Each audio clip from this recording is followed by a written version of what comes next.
Bom dia, igreja! Como se nada tivesse acontecido. Bom, eu queria fazer um comentário. Abidnego, gostei muito de ver você aqui em cima. Que o Senhor continue te usando. É muito bom ver pessoas aqui, pessoas novas, se comprometendo com o trabalho de Jesus. Então, fiquei muito feliz de ver, de verdade. Bom, para quem não sabe, na semana passada o pastor começou com uma série sobre unidade. E hoje eu vou dar continuidade a essa série. E eu gostaria de começar fazendo uma pergunta muito importante para essa palavra. Preparados? Quem aqui já bateu com o dedinho do pé na quina de um móvel? Amém? Todo mundo? Só para checar. Na hora, parece que não foi só o dedinho do pé que machucou, não é verdade? Parece que o corpo inteiro reage. A boca se fecha ou se abre com uma expressão não muito cristã. Isso acontece. A mão segura o pé, o olho chega até lacrimejar. É engraçado, né? Como algo tão pequeno, afinal, foi só o dedinho do pé. Pode dominar o corpo inteiro. O que é algo pequeno nos ensina uma verdade simples, mas muito profunda. Quando a gente trata do corpo, não existe parte pequena demais ou irrelevante. Tudo, gente, está conectado e por esse mesmo motivo, tudo importa. Assim também é aqui na igreja. Afinal, a igreja é o quê? Corpo de Cristo. Cada membro aqui tem o seu papel. Por menor que esse papel pareça, todo mundo aqui tem uma função e tem a sua importância. E eu gostaria que vocês abrissem as suas Bíblias, que vai ser o texto base de hoje, em 1 Coríntios 12. Eu vou ler com vocês do 12 ao 27. Eu vou ler na versão internacional, NVI, certinho aí, mídia, top. Então lá, 1 Coríntios 12, do 12 ao 27. Aqui, o apóstolo Paulo vai trazer essa analogia da igreja como corpo de Cristo. Ele começa assim: ora, como o corpo é somente um, mas tem muitos membros, todos os membros do corpo, embora sejam muitos, são um só corpo. Assim também é Cristo, pois também todos nós fomos batizados em um único Espírito para constituir um só corpo. Quer judeus, quer gregos, quer escravos, quer livres, a todos nós foi dado beber de um só Espírito. Portanto, o corpo não é feito de um só membro, mas de muitos. Se o pé disser, porque não sou mão, não pertenço ao corpo, nem por isso deixa de fazer parte do corpo. Se o ouvido disser, porque não sou o olho, não pertenço ao corpo, nem por isso deixa de fazer parte do corpo. Se o corpo todo fosse olho, onde estaria a audição?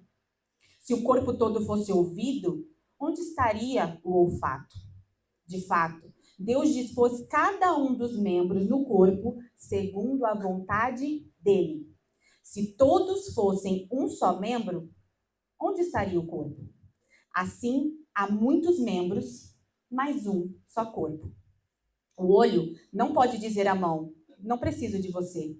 Nem a cabeça pode dizer aos pés, não preciso de vocês. Ao contrário, os membros do corpo que parecem mais fracos são indispensáveis. E os membros que consideramos menos honrosos, tratamos com especial honra. Igualmente, os membros que em nós são indecorosos são tratados com decoro especial. Já os que em nós são decorosos não precisam de ser tratados de maneira especial. Deus, no entanto, estruturou o corpo dando maior honra aos membros que dela tinha falta. a fim de que não haja divisão no corpo, mas sim que todos os membros cuidem igualmente um dos outros. Se um membro sofre, todos os outros sofrem com ele. Se um membro é honrado, todos os outros se alegram com ele. Ora, vocês são o corpo de Cristo e cada um de vocês é membro desse corpo. Paulo nos lembra que a igreja é o corpo de Cristo e que Cristo é a cabeça desse corpo. Em Efésios 1, 22, 23, não precisam abrir, diz assim: Deus colocou todas as coisas debaixo dos pés de Cristo e o designou como cabeça de toda a igreja, que é o seu corpo.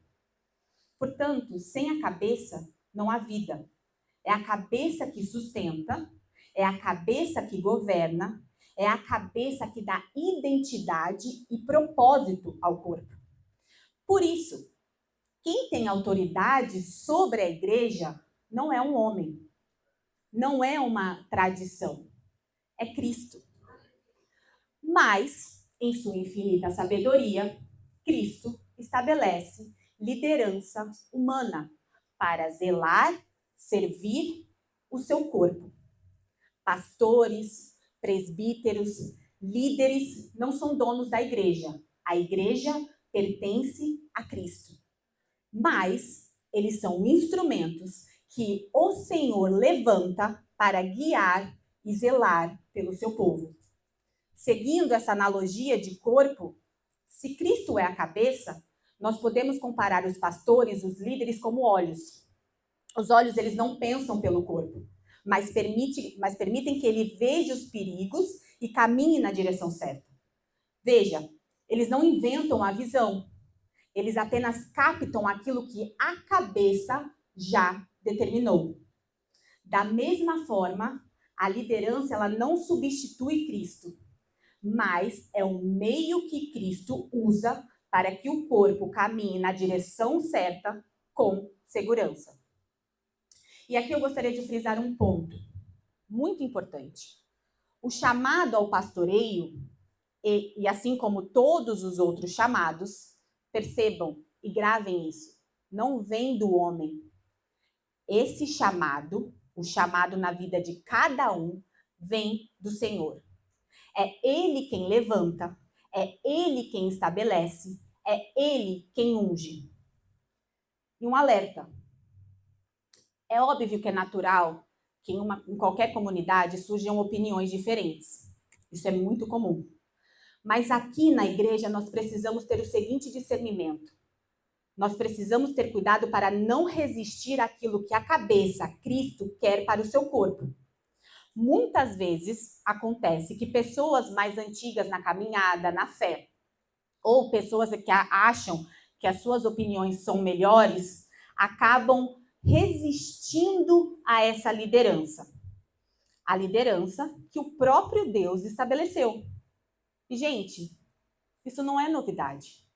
Lá nos tempos de Moisés, quem lembra de Corá, Datã e Abirão? Que resistiram à autoridade de Moisés, que falavam, por que vocês se colocam acima da congregação do Senhor?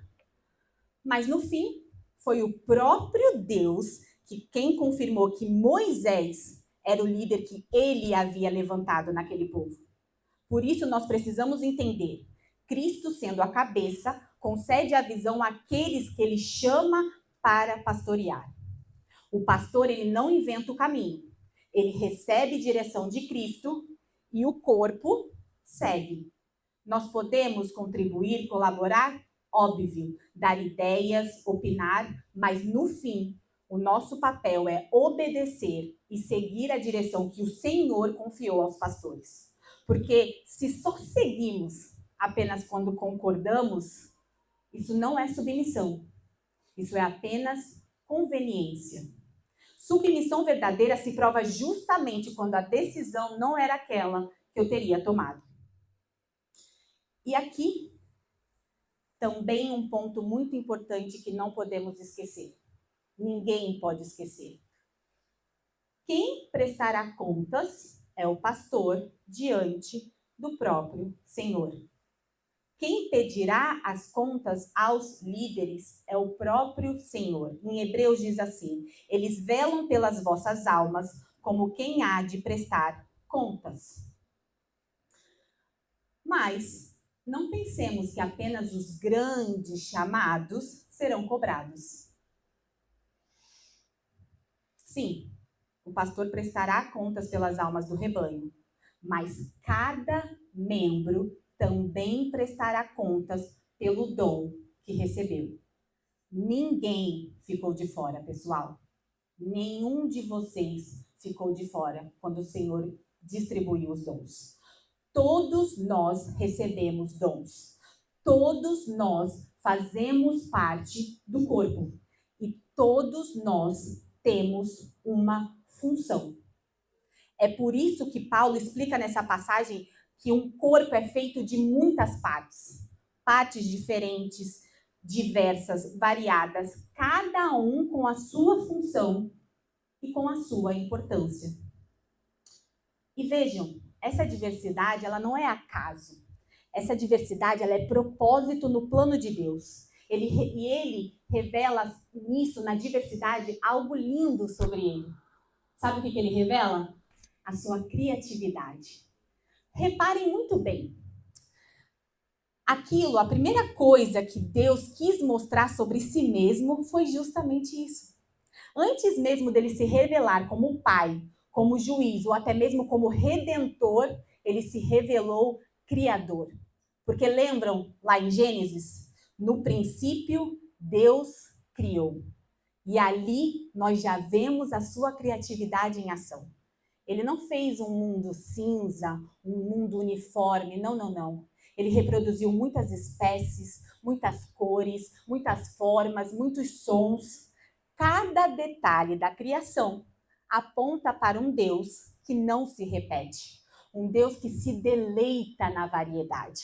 E essa marca ele também colocou em cada um de nós, traços diferentes, personalidades diferentes, histórias diferentes. A diversidade, pessoal, não é um acidente da humanidade. Ela é a assinatura do nosso Criador. E quando a igreja ela abraça isso, quando ela abraça a diversidade, ela reflete o próprio coração de Deus. Olha como é lindo. É lindo. Se vocês pararem para pensar, é maravilhoso. É a primeira coisa que ele revelou para a gente. Cada um aqui reflete a beleza da criatividade do Senhor. Mas o problema, sempre tem um problema porque pecadores somos, é que nem sempre nós lidamos bem com as diferenças, não é mesmo? Nós queremos que o outro seja igual a nós. Basta a gente olhar para o mundo hoje, o padrão de beleza. Todo mundo quer encaixar no mesmo molde. É cabelão, bocão, corpão, e não só na aparência. São as opiniões que têm que ser iguais às nossas, são as culturas que têm que ser iguais às nossas. Nós achamos que o nosso jeito é o jeito certo, que a nossa ideia é a melhor ideia e queremos que o outro seja uma cópia de nós. E aqui eu preciso confessar, eu mesma vivi essa dificuldade. Para quem não sabe, e não adianta falar que eu não sou, porque se quiser eu mostro a minha identidade. Eu nasci no Rio de Janeiro, e eu sou carioca, e carioca da gema, tá? Apesar de não ter o sotaque.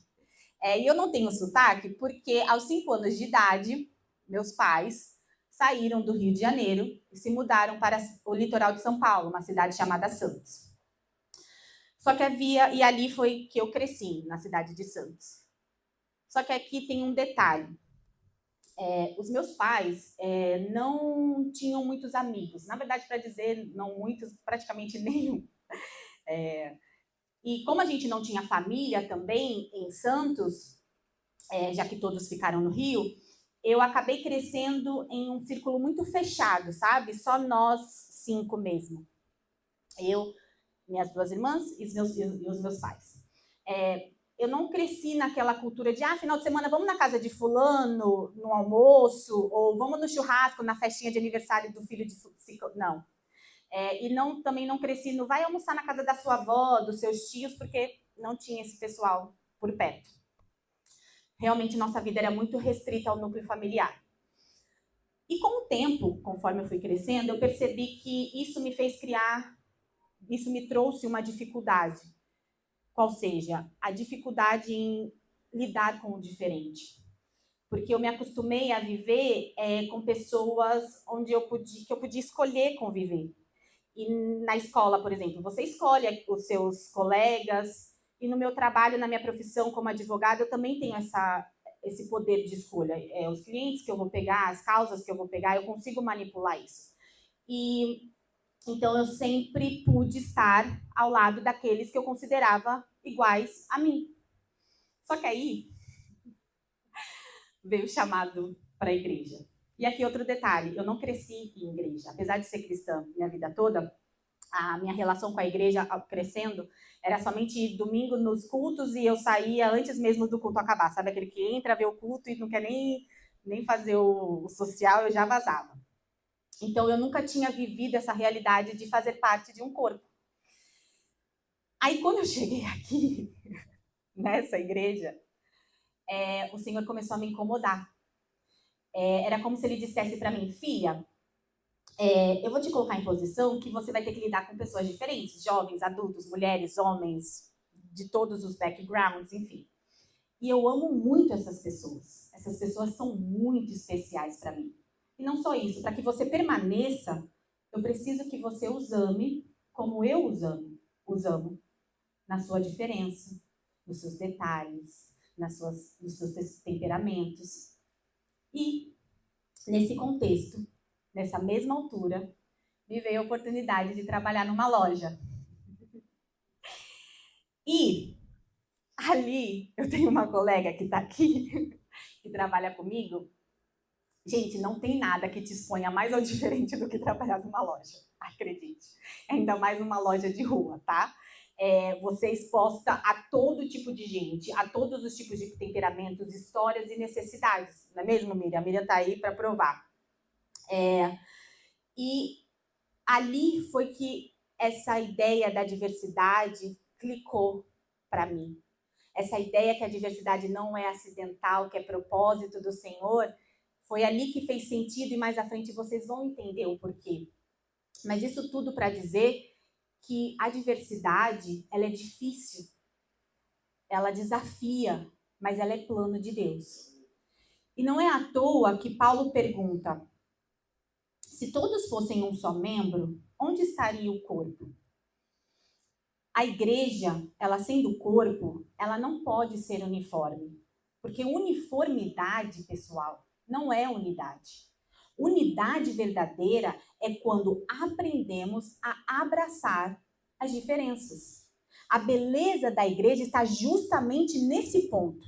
Sermos distintos e ainda assim um só corpo. E como em qualquer corpo, nós temos os membros mais importantes, não mais importantes, mais evidentes, e outros quase invisíveis, não é mesmo? Mas sem esses membros, o corpo não sobreviveria. E também existe essa mesma realidade na igreja. Como eu disse, o Espírito Santo ele distribuiu vários dons. Alguns desses dons chamam mais atenção, mas alguns não. Só que todos são vitais para o corpo, para a igreja. E aqui eu gostaria de dar exemplos de dons que passam despercebidos, mas que são tão importantes quanto. O dom, por exemplo, do ânimo. Gente, quantas vezes um irmão só ficou de pé porque alguém, no momento certo, liberou uma palavra de encorajamento na vida daquela pessoa? Por exemplo, o dom da gratidão. Em um mundo em que tudo é crítica, tudo está errado, tudo você deveria fazer melhor, tudo é isso, tudo é cobrança, o dom da gratidão de reconhecer aquele que serve reacende a chama de quem serve. Também tem os dons da misericórdia, o dom do serviço, o dom da generosidade. Talvez esses dons não chamem os holofotes do púlpito, mas quantas vezes eles sustentaram o dia a dia de uma pessoa? No silêncio. No silêncio do dia a dia, todos esses dons valem, são importantes e são essenciais. E, de novo, para mostrar o quanto eles são essenciais, eu vou tentar compartilhar algo com vocês. E como vocês podem ver, pode ser que eu não consiga, porque eu começo a chorar. Mas o Senhor vai me dar força em nome de Jesus e eu vou conseguir. Calma.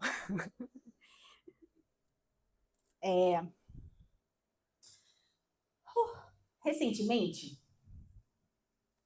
eu perdi o meu tio. Isso foi, se eu não me engano, no final de semana retrasado. E foi de... Alguns de vocês conheceram a mulher desse meu tio, a tia Cláudia. Ela veio aqui, ela passou o final do ano com a gente aqui na igreja. Foi o marido dela que partiu. E como foi de madrugada para o sábado e domingo, eu achei que eu estava bem para vir à igreja. Afinal, eu queria estar aqui na casa do meu pai naquele momento. Mas quando eu cheguei, eu percebi que eu não estava nada bem. A Paulinha, ela me recebeu ali na frente, me abraçou. E conforme eu fui contando a história, eu comecei a chorar. Só que não foi aquele choro bonitinho, tal, que eu conseguia parar. Foi um choro muito forte, foi um choro avassalador. E eu me dirigi à sala da mídia para estar com uma das minhas irmãs que estavam lá dentro, para ver se ela me acolhia para eu parar de chorar, porque eu queria estar presente no culto. A sala não estava cheia, mas tinha algumas pessoas lá, e uma dessas pessoas foi a Juliette. E a Juliette, ela disse assim, sem perguntar absolutamente nada, e eu tenho certeza que ninguém ali daquela sala estava entendendo nada, porque, de novo, eu estava chorando compulsivamente. Mas ela disse assim, Mariana, não se preocupe, pode ficar aqui o tempo que você precisar. Inclusive, eu vou tirar a chave da porta para que ninguém entre. Parece relevante, né? Parece muito pequeno, parece simples. Mas para mim, naquele momento, aquelas palavras foram essenciais. Porque ela me permitiu estar na casa do meu pai chorando uma perda. E foi aquele gesto que me deu fôlego para respirar sozinha. Não sozinha, com os meus irmãos lá dentro daquela mídia. Foi como se Deus tivesse soprado o ar por meio da Juliette. E é por isso que eu digo, não subestime o dom que Deus te deu. Não subestime a sua presença aqui na igreja. Não subestime o gesto que o Espírito Santo coloca no seu coração. Pode parecer pequeno, pode parecer irrelevante, mas pode ser o ar que alguém precisa para continuar respirando. Então eu te agradeço, Juliette, mas eu agradeço ao meu Deus por ter te dado aqui na igreja. Gente, não importa se é um púlpito ou se é um copo de água. Não importa se é um sermão ou se é uma visita silenciosa a uma pessoa doente lá fora. Tudo é dom, tudo é chamado. E de tudo nós prestaremos contas. E se um dia nós prestaremos contas... agora eu vou ficar toda fungando. Perdão. E se um dia prestaremos conta, igreja, significa que nós não podemos servir de qualquer jeito. Nós não podemos tratar o servir como um hobby. Muitos servem quando sobra tempo. Muitos servem quando a agenda permite. Muitos servem quando não há nada mais interessante a ser feito. Mas servir assim, dessa forma, não é apenas descuido. É sinal de algo ainda mais grave, e muito grave. É sinal de falta de temor ao nosso Deus. A palavra é clara. Em Hebreus diz assim: sirvamos a Deus de modo agradável, com reverência e temor, porque o nosso Deus é fogo consumidor.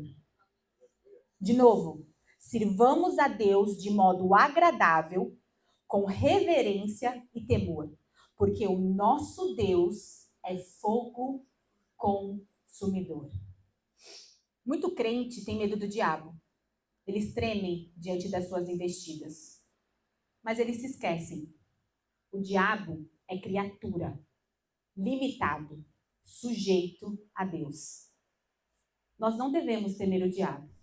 Sabe quem nós devemos temer? A Deus. Porque Ele é criador, sustentador e juiz de todas as coisas. Não há como escapar dele. Não há como escapar de Deus. E esse temor, pessoal, eu não estou aqui para inspirar medo paralisante. Não, não, não. Esse temor é reverência. É postura diante desse Deus absoluto e soberano.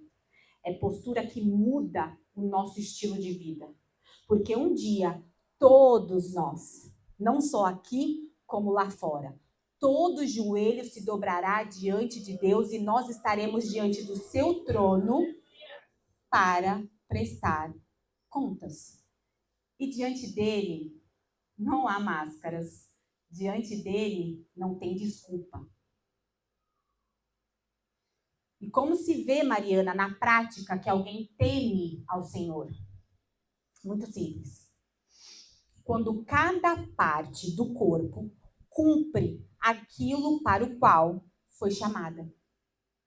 O verdadeiro temor se traduz em uma palavra: obediência.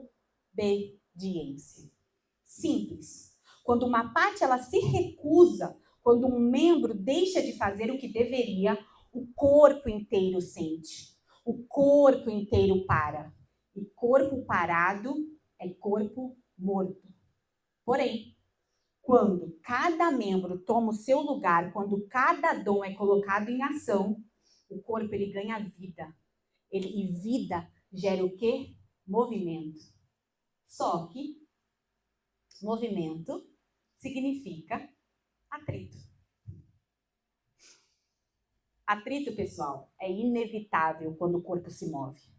E na vida da igreja não é diferente. Quando os dons entram em ação, é natural que choques aconteçam, ritmos diferentes, incômodos, sensação de desconforto. Mas isso, percebam, não é sinal de falha do corpo. Isso é sinal de vida do corpo. A vida no corpo de Cristo, ela não é estática, ela não é parada. Vida é crescimento no corpo de Cristo. Vida é amadurecimento. Vida no corpo de Cristo é transformação.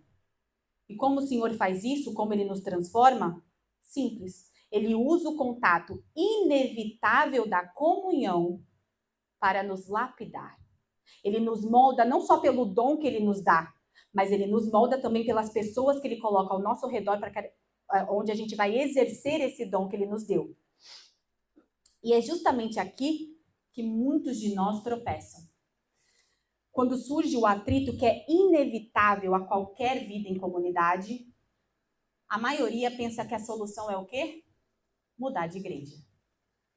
Como se outro lugar não fosse ter esse tipo de atrito. Gente, isso é ilusão. Inclusive, numa conversa de um PG lá em casa, nós comparamos esse tipo de comportamento como um jovem adolescente apaixonado, que só quer a emoção da novidade. Ele quer viver sempre na lua de mel. Esse tipo de pessoa que pipoca de igreja em igreja é porque ele quer viver essa emoção do novo. Porque nesse começo, todo mundo é gente boa. Todo mundo é perfeito, todo mundo é agradável, todo mundo é lindo, belíssimo. Ai, fulano falou isso, hahaha, que lindo. Ai, besteira, deixa pra lá. Mas quando chega a hora de se comprometer, de amadurecer, de sustentar, de suportar as diferenças e perseverar no amor, essa pessoa desiste. Porque essas pessoas que pulam buscam sempre essa paixão do primeiro amor, mas acabam rejeitando a responsabilidade da aliança. Só que a palavra aqui também é clara. É no atrito que nós amadurecemos. Em Provérbios diz: o ferro afia o ferro. E ferro só se afia no contato. Não é mesmo? Atrito, pessoal, pode gerar faísca. Pode doer atrito. Mas é o meio que o Senhor escolheu para nos aperfeiçoar. Aquilo que parece desconfortável, muitas vezes é um instrumento que o Senhor utiliza na sua vida para tratar feridas antigas. Às vezes, aquilo que te incomoda revela áreas na sua vida que ainda não se moldaram a Cristo, a imagem de Cristo. Igreja, é no convívio que nós somos provados. É no convívio que nós somos forjados. O ouro, ele não brilha se ele não passar pelo fogo. E o caráter cristão, ele não amadurece se não passar pelo atrito da comunhão. Eu lembrei do Cleiton, porque ele mandou uma figurinha no grupo sobre paciência. É isso mesmo. A gente, muitas vezes a gente ora pedindo, Senhor, me dá paciência. Aí o que ele faz? Coloca uma pessoa que exige paciência do seu lado. Às vezes nós oramos por humildade e o Senhor permite que nós sejamos confrontados. Às vezes nós oramos porque queremos amar e o Senhor coloca uma pessoa super difícil de amar na sua vida. Não porque Ele queira nos punir, pessoal, mas porque Ele nos ama o suficiente para nos transformar. Mas há algo que vai decidir, que é essencial para decidir se esse atrito vai nos amadurecer ou se esse atrito vai nos destruir. E esse algo tem um nome: perdão. Perdão, pessoal. Uma palavra pequena, mas de um impacto absurdo. O atrito, como eu disse, Deus usa para nos moldar. Mas se não houver perdão, o mesmo atrito que amadurece pode se transformar em ferida que paralisa. Um corpo sem perdão é como uma junta sem óleo. Todas as nossas juntas têm tipo de um líquido para suavizar a fricção. Se não tiver esse óleo, se não tiver o perdão, cada passo vira dor. Cada contato vira fricção. Cada movimento gera mais desgaste do que vida. É por isso que o perdão na igreja é essencial. Ele não é acessório no corpo de Cristo. Não. Ele é a única coisa que faz com que o corpo permaneça unido, funcionando, respirando e crescendo. Mas é impossível a gente falar de perdão e não falar de cruz, de Jesus. Cristo, ele não apenas disse que nos amava, ele provou. Ele suportou humilhação, o chicote, a coroa de cravos, a vergonha da nudez. Cristo é retratado na cruz sempre com um paninho, mas aquele paninho não estava lá. Cristo suportou a cruz nu. As suas entranhas foram dilaceradas. Tudo isso não por um inocente, mas por um pecador. Não por pessoas gratas, mas por ingratos. Não por seus amigos, mas seus inimigos. Se o Filho de Deus entregou o corpo para que o nosso fosse restaurado, quem somos nós para negar perdão no corpo que carrega o nome dele? O que é o nosso orgulho ferido diante do corpo dilacerado do nosso Salvador?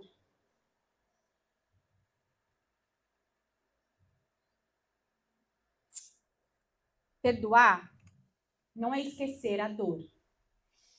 Perdoar não é fingir que nada aconteceu. Perdoar é somente escolher não deixar aquela ferida se tornar câncer. É escolher que a ofensa não terá a última palavra. É decidir que a cruz vai falar mais alto e vai ser mais forte do que o nosso ressentimento. E aqui eu já caminho para o final. E eu gostaria de dizer que quando o perdão opera na igreja, algo muito poderoso acontece. A diversidade, ela deixa de ser ameaça e vira beleza. O atrito, ele deixa de ser divisão e passa a ser amadurecimento. O corpo, ele deixa de ser um amontoado de partes aleatórias e passa a ser um organismo vivo, pulsante, com o Espírito Santo de Deus fluindo. Sem perdão, pessoal, não existe unidade. Sem perdão, não existe corpo. Sem perdão, não existe igreja. Mas quando há perdão, o corpo, ele reflete a cruz de Cristo. Quando há perdão, o mundo enxerga aqui o nosso Salvador. E, para fechar, o chamado é claro, o chamado é bem simples, mas não é fácil. Assumam o lugar que Deus lhe deu. Sim, todos vocês têm dons. Todos vocês foram chamados. O primeiro passo é assumir o lugar que Deus já te deu. 2, sirva com temor. De novo, você não escapa do Senhor. E um dia você estará diante dele, prestando contas. 3, suporte os atritos da comunhão. Mas, acima de tudo, perdoe. Porque uma igreja que perdoa, ela não é apenas sinal de corpo saudável. Uma igreja que perdoa, ela é o testemunho vivo de que Jesus habita no meio dela. E é isso que eu quero deixar para vocês. E refletir hoje com vocês, como igreja, como um só corpo, como irmãos, irmãos diferentes, irmãos com histórias diferentes, com temperamentos diferentes. O que você contribui para o corpo de Cristo? O que você está deixando de fazer para Cristo? Porque não é para a igreja. O propósito da sua vida, o motivo pelo qual você está aqui respirando e ainda não foi levado, é porque o Senhor tem algo para fazer na sua vida. Só que esse algo não é para você. Esse algo é para o outro. É para que os filhos dele sejam alcançados. A sua vida aqui é para isso. Não só na igreja. Qualquer lugar que você esteja, o que você faz da sua vida é dar testemunho daquele que te criou. A sua postura, o seu falar, o seu agir, é somente isso. A sua única função nesse planeta não é prover, não é sustentar absolutamente nada. É simplesmente ser canal, fonte, vaso para que a glória dele seja derramada e para que o mundo veja que ele é o único e perfeito Salvador. Amém? Vamos ficar de pé, por favor.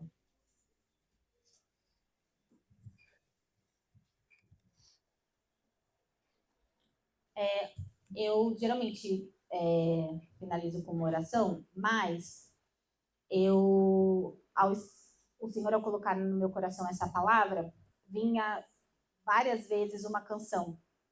E eu gostaria o pessoal do louvor aqui vai cantar, eu gostaria que vocês tomassem esse tempo para refletir sobre tudo que foi falado. Eu quero que vocês conversem com o Senhor, porque eu sei que muitas vezes nós nos sentimos perdidos. Qual é o meu dom? Qual é a minha função? Gente, o Senhor não brinca de esconde-esconde. O que Ele mais quer é te dizer aonde Ele te quer.